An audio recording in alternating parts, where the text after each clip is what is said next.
Oke, assalamualaikum warahmatullahi wabarakatuh teman-teman dimanapun teman-teman retail berada. Berjumpa lagi dengan saya di channel nggak gana bos. Ya, semoga channel ini memberikan banyak informasi bagi teman-teman yang bermanfaat buat teman-teman. Salah satunya teman-teman retail ya, dimanapun anda berada. Oke, pada pembahasan kali ini kita mau ngebahas apa sih tugas karyawan atau karyawati toko ya. Ketika usaha toko sembako atau minimarket teman-teman sudah mulai besar, sudah mulai laris, sudah mulai maju, tentunya teman-teman tidak mungkin kerja sendirian. Teman-teman pasti butuh yang namanya karyawan atau karyawati. Nah, bagi sebagian orang yang baru merekrut karyawan maka akan mengalami kebingungan. Ini karyawannya untuk apa? Karyawatinya untuk kerja apa? Jangan sampai ketika teman-teman sudah merekrut banyak karyawan tapi teman-teman masih capek di toko tersebut ya, di toko teman-teman atau di minimarket teman-teman masih juga kerja keras gitu ya. Jangan sampai itu terjadi. Ketika kita merekrut karyawan atau karyawati, pada dasarnya kita ingin mendelegasikan atau memberikan tugas kita kepada mereka agar tugas kita menjadi ringan.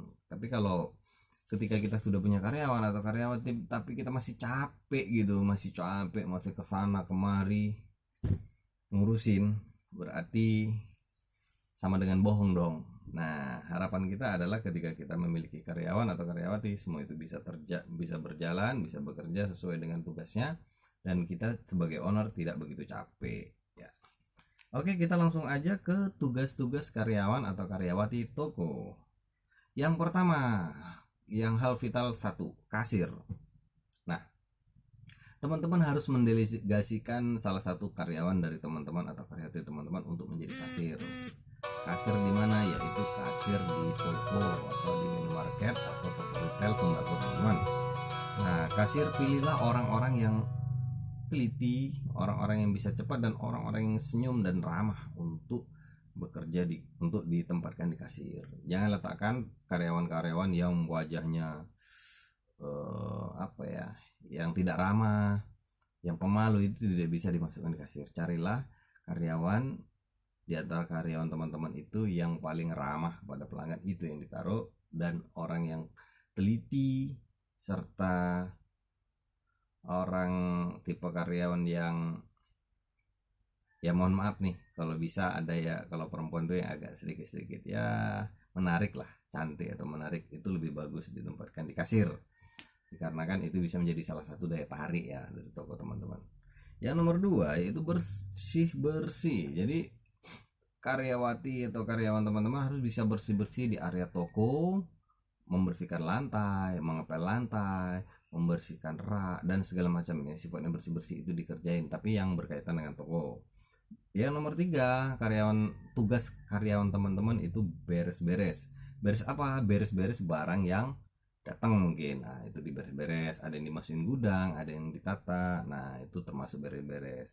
Berikutnya nomor 4, tugas karyawan itu adalah penataan barang. Jadi ada karyawan teman-teman atau karyawati teman-teman yang ditugaskan untuk menata barang. Menata barang itu seperti apa? Menata sesuai dengan standar yang teman-teman inginkan.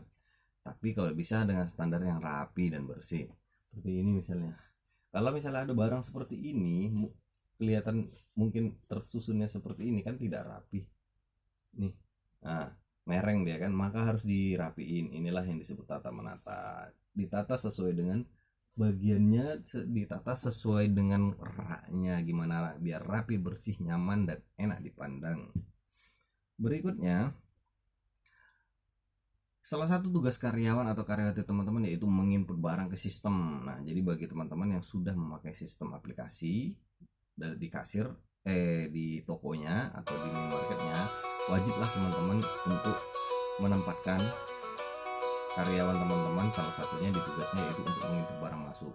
Jadi ketika nota datang dari supplier atau barang datang dari supplier, distributor kah itu atau agen kah itu, maka barangnya dicek sesuai dengan nota, apakah sudah sesuai atau belum. Nah, ketika sudah sesuai, dipastikan semua barang sesuai, langsung dibawa dan diinput secepat-cepatnya di bagian penginputan barang. Nah, Jangan lupa ketika pengecekan juga dipastikan barang-barang udah sesuai, karena banyak kejadian ketika barang yang datang dari distributor atau dari sales atau dari siapa itu supplier, barangnya tidak sesuai, dan ini sangat sering kejadian. Jadi harus waspada dan hati-hati.